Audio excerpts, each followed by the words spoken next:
Jika semua sudah terlarut dalam air seperti ini, sudah tercampur dengan bagus, baru kita akan melakukan teknik pemasangan lanjaran atau turus ini. Jadi kita pasang miring seperti ini, tidak lurus. Ini karena satu jalur. Nah, mengapa kita tidak memasang lanjaran atau turus ini tidak lurus?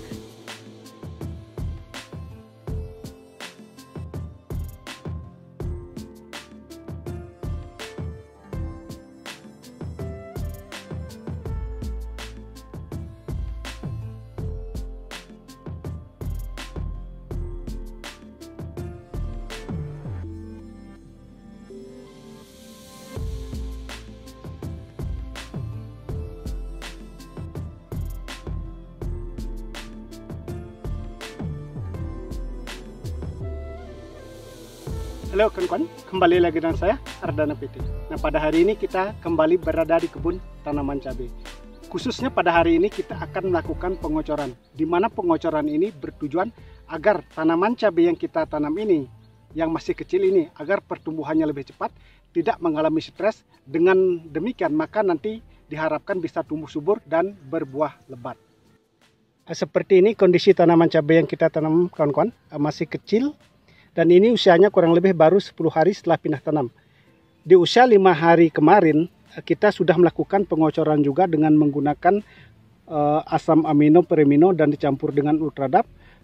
Karena di usia 5 hari itu, tanaman cabai kalau kita tidak cepat melakukan pengocoran, bisa mengalami stres dan bisa menyebabkan kematian. Tapi sekarang sudah lumayan bagus seperti ini. Dan ini kita sudah memasang bambunya atau turusnya kawan-kawan. Di sini kita menanam cabai rawit ini dengan varietas yaitu angkasa 89. Jadi dikatakan tahan virus dan mudah-mudahan benar adanya. Dan ini lebar bedengan yang kita buat kurang lebih 90. Kita tanam ini di tengahnya saja satu jalur kawan-kawan. Bisa dilihat di sini. Jadi jarak tanamannya ini kurang lebih 50 cm ini. Setengah meter, kesananya juga 50. Dan teknik pemasangan lanjaran atau turus ini, jadi kita pasang miring seperti ini, tidak lurus. Ini karena satu jalur. Nah, mengapa kita tidak memasang lanjaran atau turus ini tidak lurus? Karena kalau kita lurus itu nanti kalau tanaman cabai sudah besar, kita akan susah memasang tali penyangga kawan-kawan. Jadi dengan cara pemasangan turus miring seperti ini, bisa dilihat ini, yang ini miring ke sini, yang ini miring ke sini. Jadi kita nanti ikat tali di sini, terus ke sana. Jadi tidak memerlukan lagi bambu tambahan. Nah, seperti ini. Semua kita sudah pasang di sini. Dan pupuk yang kita gunakan di bedengan ini, kita menggunakan kotoran ayam yang tanpa sekam dan pertipos. Hanya 2 jenis. Kita tidak menggunakan kapur dolomit. Karena pada waktu pengolahan lahan di tempat kita ini kemarau yang luar biasa.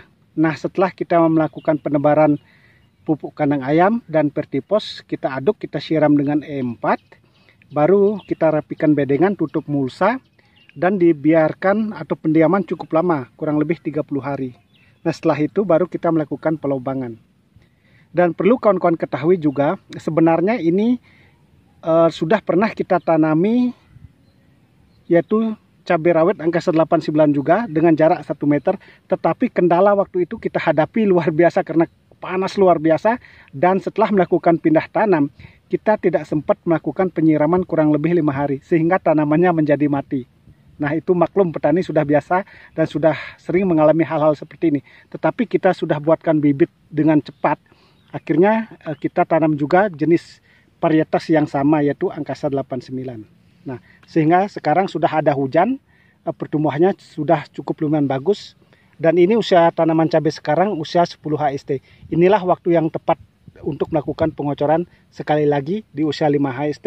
Di usia 10 nanti kita lakukan juga penyemprian pertama kali untuk mengendalikan yang namanya hama trip biar tidak keriting nanti kawan-kawan.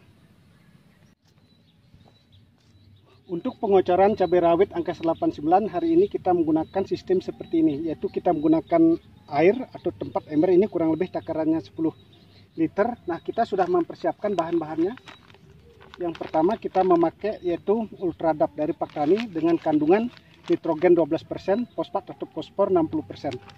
Dan yang kedua kita memakai yaitu asam amino premino. Ini merupakan pupuk organik cair yang sangat super sekali agar tanaman cabai yang baru kita tanam tidak mengalami stres. Nah, dosis masing-masingnya kita tuangkan terlebih dahulu, yaitu ultradap kita memakai hanya 2 sendok makan untuk 10 liter air. Biasa kalau tidak dengan cara seperti ini bisa menggunakan tangki semprot, sebenarnya sistem pengocoran itu lebih simpel. Nah, kita aduk dulu seperti ini. Nah, ini kalau sudah merata baru kita tuangkan yaitu asam aminonya. Kita akan memakai satu tutupnya ini, atau kurang lebih ini takarannya 30 ml.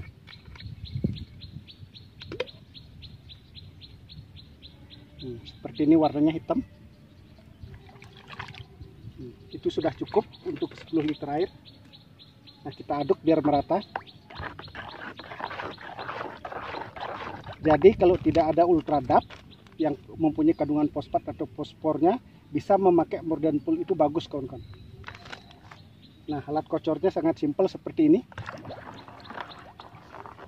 Jadi dengan pengocoran asam amino dan fosfat ini, maka pertumbuhan cabai akan semakin cepat.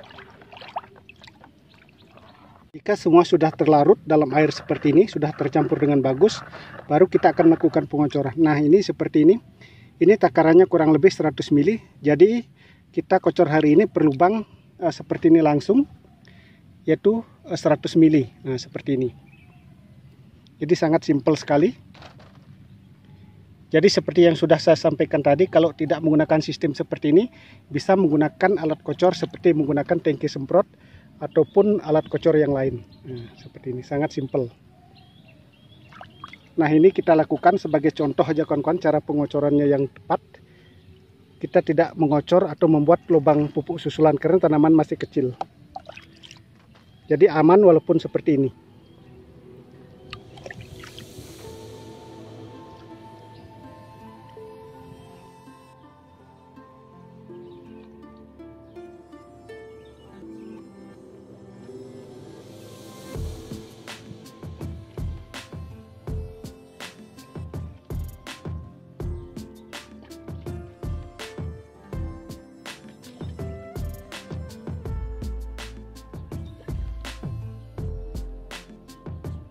Kegiatan kita hari ini melakukan pengocoran cabai rawit angkasa 89 di usia 10 HST dengan tujuan agar tanaman cepat tumbuh atau berkembang dan tidak mengalami stres akibat perubahan cuaca dan baru pindah tanam. Semoga kegiatan ini bisa bermanfaat dan semoga kedepannya kita menjadi sukses sama-sama.